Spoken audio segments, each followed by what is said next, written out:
When you're dealing with something like prostate cancer, which is what I'm the advocate for, you're talking about something that is an insidious disease, and it doesn't even have the courtesy of introducing itself with a symptom. You know? I mean, it's got to be the rudest darn disease on the planet Earth. It'll just come out of nowhere. Or it'll be so subtle, you would know that you had a symptom. I mean, for example, fellas, or ladies, you know, your guy, you're listening, all right? Listen, if your guy is going to the bathroom so many times at night that his Fitbit cut on because he thinks he's trying to get his steps in, we might have a problem here, sir. You know what I'm saying? Or, listen, or if he could last like a tiger for 3 hours, but right now all he can do is purr like a kitten for about 5 minutes, might be a problem out here in Houston. Or most importantly, if he just seems tired all the time, like he 80,000 years old and wrapped in a mummy suit, yeah, that's the kind of stuff that happens.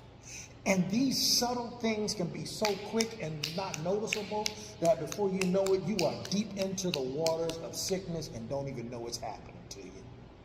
It's a mean-spirited disease. But, and I know this is going to sound messed up, just stay with me for one moment.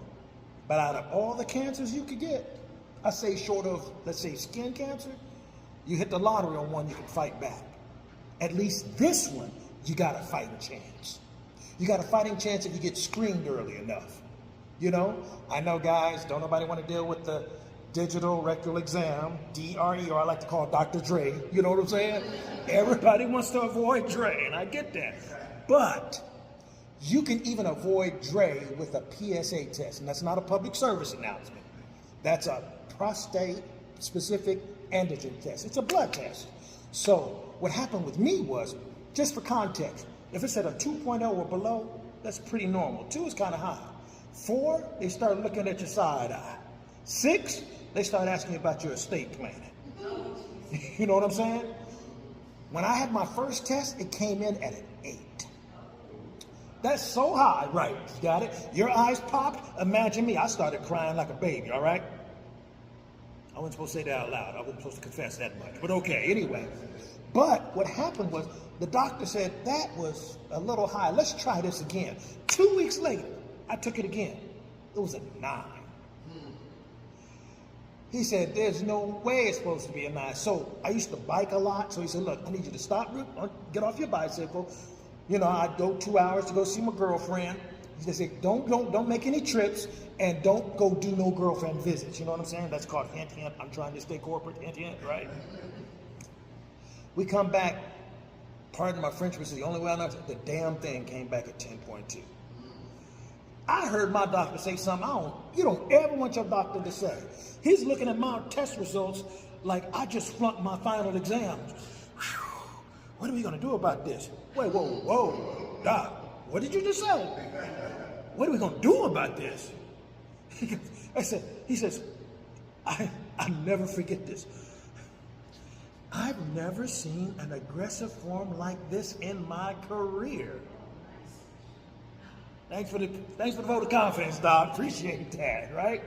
But even with an aggressive form, and after getting radiational treatments, it took 46 treatments, 40 on my prostate, 6 on my hip, came out of that other side of this thing alive.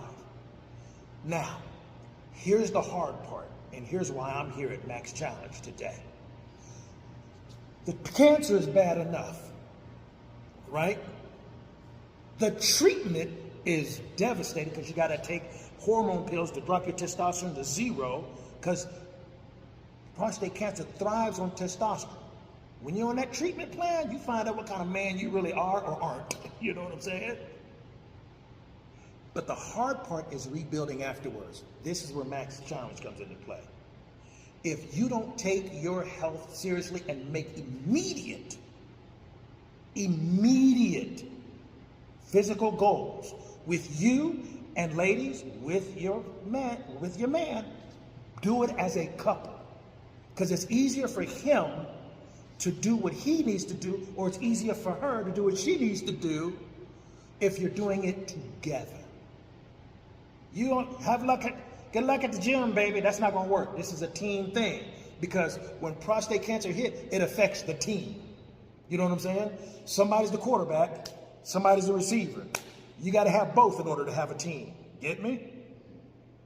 So listen, getting your body back after is the key element of thriving. That's what this is about. Challenge yourself with a short-term goal. And we don't know how to set a realistic short-term goal, or where do we start, especially if you're not used to exercising. So I'm going to close with this. Challenge yourself. Challenge your household. Give yourself a fighting chance to get back to what you were. Or, in some cases, because some of us know we weren't really taking care of our bodies anyway, how about becoming better than what you were? Now, I issue that challenge to you, because my guy is here, and that's the kind of guy you want in your life, because he's going to give you the goal, the program, the structure, and most importantly, the kick in the ass every once in a while that we all need. I'm the prostate cancer guy. You guys take care. Thank you very much.